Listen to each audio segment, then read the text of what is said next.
Harvie, 4 minutes. Thank you. I think George Fawkes has given us good value for money from his parliamentary questions recently, and I'm sure I can speak with confidence in saying that he's forsworn ever to use domestic aviation again, going from London back up to Scotland.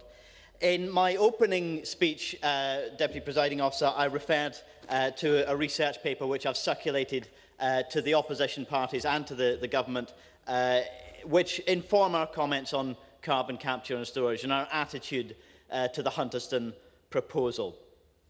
I've no doubt that this won't be the last word on carbon capture and storage, and I think it's quite right that research is undertaken to explore whether it's possible. But this publication in the Journal of Petroleum Science and Engineering, from the abstract, I'll quote, "Published reports on the potential for sequestration fail to address the need to store CO2 in a closed system.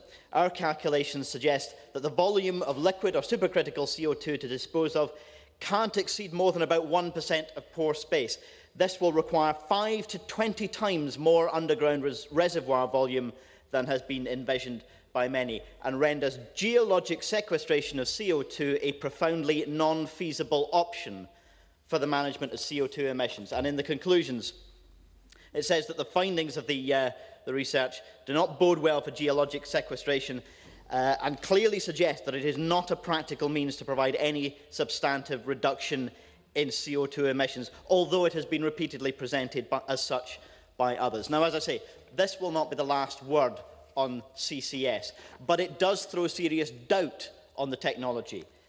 CCS might work one day, but we don't know that yet, and it would be quite wrong to approve new coal-fired capacity, largely unabated, even with an element of CCS, simply on the basis of a technology which at the moment remains speculative and which might be available in future. If it doesn't work, we'll be left with the words of Nemo Bassi at the recent Friends of the Earth conference, words that are a couple of decades old at least, I think, that we must simply leave the coal in the hole.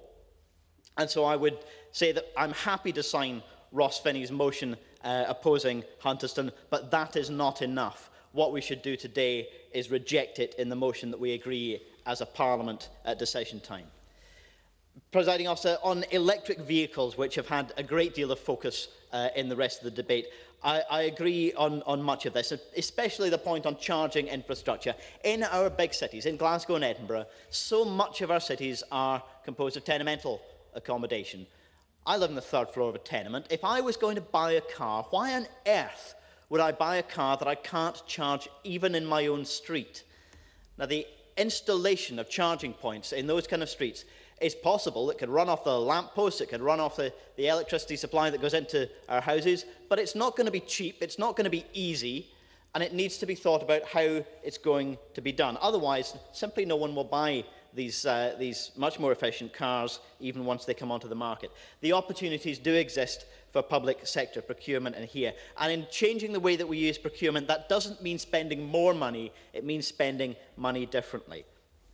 Malcolm Chisholm also mentioned cycling, and some of the small-scale, cheap and easy measures on transport simply don't have anything like the political momentum behind them as the most vastly, wildly expensive transport projects which will actually make climate change harder to deal with. High-speed rail is another example. There are two views of this. Unless we're willing to constrain domestic aviation, high-speed rail won't bring an environmental benefit. We must challenge the prominence of mobility within the transport debate.